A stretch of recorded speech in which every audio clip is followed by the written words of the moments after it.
Thank you for your response, Madam.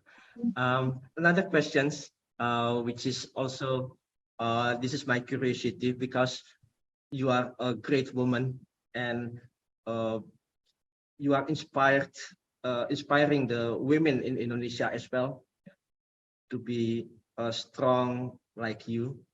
So, as one of the few female ambassadors, what challenges did you encounter and overcome, and how did you shape or they shape your approach to diplomacy?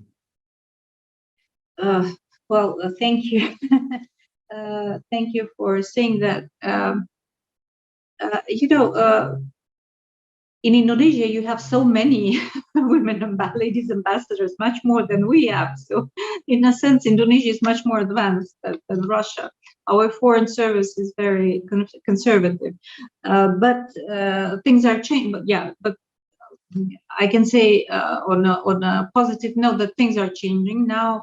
Around 40% of all the newcomers to our foreign service are girls, young women, and I'm sure that in the future we will have much more ladies ambassadors. Now we have two in our service. One is in Bulgaria, and the second one is in Indonesia.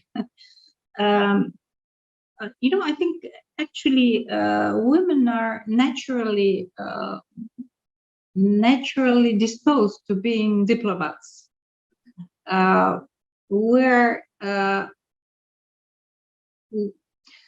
With no offense to our male colleagues, but women tend to, by nature, we cannot deny, despite all this Western ideology, we're still different. We cannot deny that, and every gender has its own positive side. So women are more flexible. Women are more inclined to try to understand the counterpart, to empathize, and where men are inclined to take a tougher stand, women could be more, willing to compromise. So I think, in a sense, that helps. Of course, I'm not saying that diplomats should not be, very firm in protecting the interests of their country. Of course, we need to do that, and I hope we're doing that.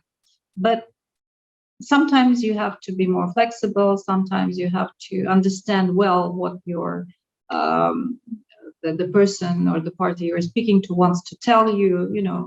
So that will be an advantage of a lady. For me, actually. I from my times in university, I was very much used to studying together with my male colleagues, because I studied international relations, and there were not many at that time. There were not many girls studying international relations. So I always studied and worked in a predominantly male environment. So for me, it was not a challenge, maybe it was an advantage even, because I got noticed just for the fact of being just a girl, a young woman. Maybe I think, Ibu Mari, maybe you will agree with me, the most difficult thing for me, and I think for every woman, is to take a decision very quickly. Yes. And that is what is required sometimes, to take a firm decision and do it quickly.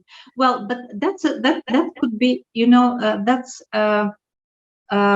something that you can acquire.